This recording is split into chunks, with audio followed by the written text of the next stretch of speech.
conviction rate doesn't prove the validity of the law. No, by no means. I'm not suggesting that at all. And I don't think, and that's a very valid point. I'm only trying to point out that the rate of conviction is only 1 in 16 accused. That's 6.25% under PMLA since 2005. And this is looking at it from 2005. You know, this is very low. And considering the fact that the raids have gone up to 3010 from 2014, from just 112 between 2005 and 2014, if you're not really convicting people, then no. See, the purpose of the law is not only to convict people. You have to expose the nexus. You have to expose. But that's not working, is it? To decide. Conviction is not done by the ED. ED is the investigating agency. Right. Like so CBI, an investigating agency which is unable to find just is more than a minuscule number, then you know what sort of investigating agency is it? Because of the fact that people who are being investigated are very, very big people. They can hire the best legal advice.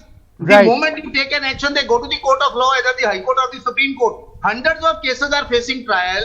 They are still pending for trial because of the interim orders obtained by those people by filing one or the other petition. Now, with the disposal of the present case, I can tell you, within coming few months, the disposal will start, the cases will start, the trial will start. No, but Mr. Jain, citing the Supreme Court judgment, they were not allowing the cases to continue. But Mr. Jain, just before I go on to my other panelists, in as much as you can say that a lot of those who have been convicted or being investigated, etc., under PMLA can hire good lawyers, I think the larger point is, why hasn't the ED been used against several in the BJP? For example, Himanta Biswa Sarma in the Shaurada scam, B.S. Yedurappa in the disproportionate assets case, Narayan Rane money laundering case, Shuvendu Adhikari in the Narada scam. Why is it that the ED appears to be selective? Because the number, I mean, I've got a list of opposition leaders that it's many more.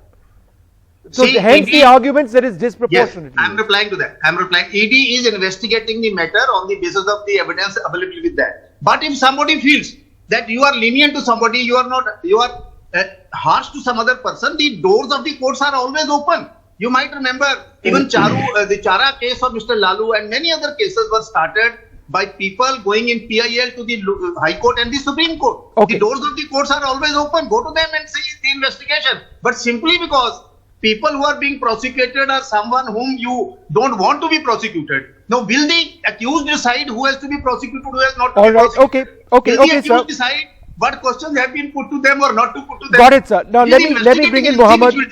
Let me bring in Muhammad Khan, also a Supreme Court advocate. How would you respond to that? That don't blame the law. Prosecution is a different thing. The law exists, it has to be used properly. Well, I was listening intently to Jain Saab, and I would say, I would put the following 3 points to Jain Saab to consider.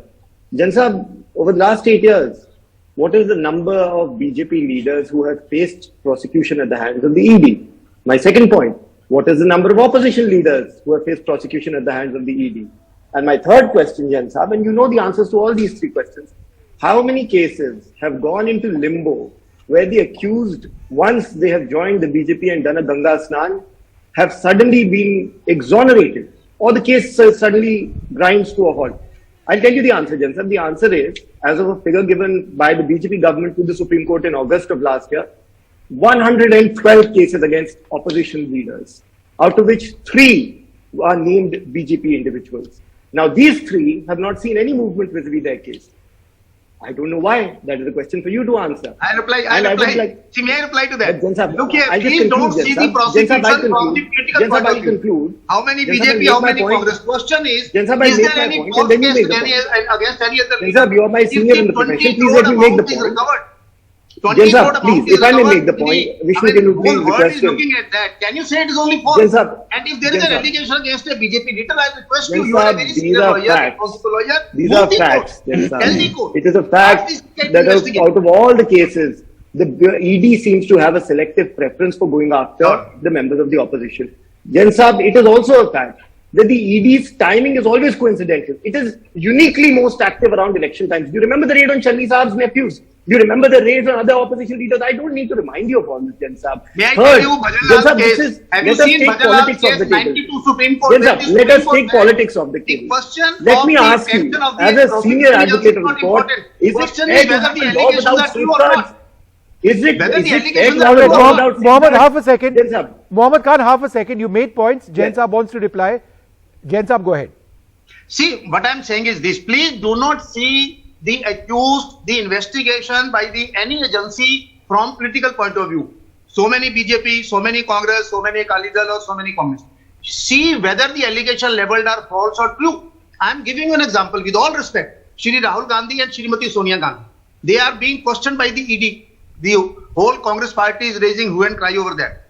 Till date, they have not come out with a single allegation that during their investigation, even a single question put to them by ED was not relevant. Have they come out with that? Jan Saab, may I if the respond? ED is May I investigating the respond, Jan matter Saab? for days together, trying to get information, and you say not me, but Motilal Vohra was responsible. Permit Saab, the may ED I to proceed respond? further. If May I 20 respond, crores Jan rupees Saab? Half a are second, recovered from Mohammed. a minister's residence and her Jan supporters, Saab, now I'll respond. permit the ED to Jan Saab, conduct the I'll just say three investigation. things. Jan Saab, I'll say three things. I'll say three things. My first point is, Jan Saab, every single time that the ED has summoned either of the Gandhis, they have always appeared. They have answered all questions. Second point, Jan Saab, this investigation has gone on for 8 years. Are you telling me this agency that you put so much stock in has somehow not been able to make a case in 8 years? It hasn't even gone to trial, Jan Saab. For all the efficacy that you speak of, they've not been able to uncover any evidence in all these 8 years. It's just a waste of taxpayer money, if you ask me.